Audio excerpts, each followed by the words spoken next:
Halo, selamat pagi teman-teman. Luar biasa timnas kita bermain dengan semangat determinasi yang tinggi sehingga malam ini pertarungan dimenangkan oleh timnas U23 kita.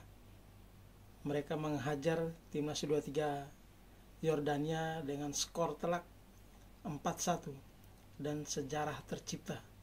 Teman-teman, gol-gol kemenangan Indonesia dicetak oleh Marcelino Ferdinand, kemudian Witan Sulaiman dan Komang Teguh.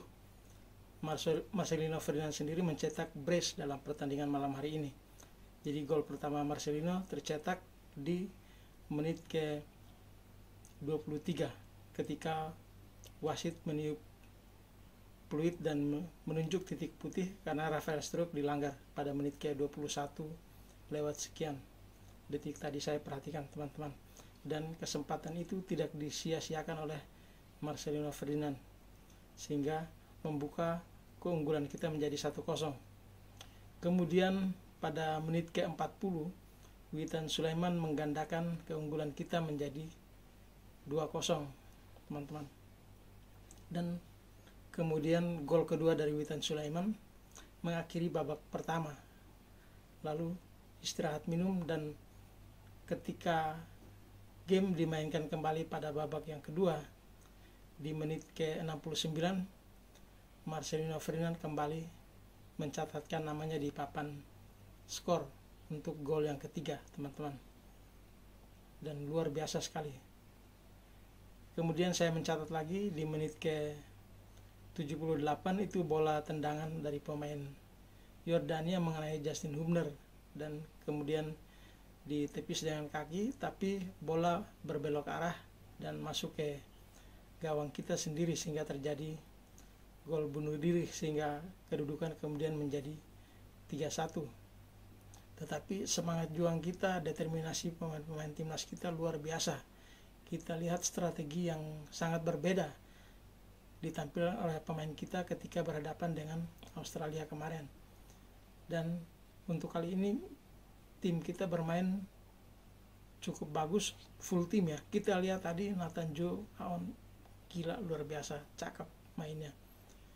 Hampir di semua sudut lapangan itu ada Nathan Joe di situ. Saya bingung ini pemain yang satu ini. Tenaganya luar biasa, stamina dan semangat juangnya luar biasa ini Nathan Joe. Kalau saya bisa memberikan pemain terbaik malam ini siapa, maka itu adalah Nathan Joe. Luar biasa pemain yang satu ini. Kemudian teman-teman, tidak cukup skor sampai di situ saja 3-1. Di menit ke-86 Komang Teguh yang kemarin mencatatkan namanya ketika kita mengalahkan Australia kembali mencetak lagi satu gol teman-teman dengan bola sundulannya. Dia memanfaatkan lemparan ke dalam dari Pratama Arhan sehingga mengubah skor menjadi 4-1. Kemudian ada insiden sedikit tadi, kiper kita Hernando Ari mengalami cedera, kemudian ditarik keluar dan masuk Adi Satrio menit ke-88 menggantikan Hernando Ari. Dan luar biasa penampilan dari dua kiper kita ini, sama bagusnya. Saya kasih jempol untuk kedua kiper kita. Banyak save, banyak penyelamatan bola dilakukan oleh kedua kiper kita ini, luar biasa teman-teman. Jadi menarik untuk menantikan pertandingan Indonesia berikutnya di fase 8 besar, karena kita tahu kita sudah dinantikan oleh Korea Selatan atau Jepang di babak yang berikut, karena dua tim itu, Korea Selatan dan Jepang, itu sama-sama mengoleksi 6 poin, dan penentuan juara grup dan runner up di grup mereka itu baru dilakukan besok malam. Jadi tanggal 22 malam baru dua tim ini akan berhadapan, dan siapa yang keluar sebagai pemenang dialah juara grupnya antara Korea Selatan atau Jepang itu, dan juara grup akan menjadi lawan kita karena kita runner up grup. Tadi di pertandingan yang lain di grup A itu timnas U23 Australia hanya bermain imbang dengan tuan rumah Qatar dengan skor kacamata. Artinya Qatar mengumpulkan 7 poin, unggul 1 poin dari kita, sehingga Qatar sebagai juara grup nanti akan berhadapan dengan runner up grup dari grup B, karena jalurnya begini teman-teman. Antara grup A dengan B ini kan dalam satu jalur, lalu grup C dengan D dalam satu jalur. Nah, ini juara dan runner up ini saling berhadapan antara grup A dan grup B ini. Silang ya. Jadi kita akan bertemu sebagai runner up di grup A, akan bertemu juara di grup B. Siapa itu? Apakah Korea Selatan atau Jepang? Menarik untuk dinantikan. Saya secara pribadi berharap kita ketemu dengan Korea Selatan, karena kita tahu pelatih kita, Coach Shin Tae-yong, berasal dari Korea Selatan. Paling tidak seluk-beluk persepak bolaan di Korea Selatan cukup dikuasai oleh pelatih kita. Jadi obatnya untuk meredam Korea Selatan itu pasti sudah dipahami dengan betul dan detail oleh Coach Shin Tae-yong.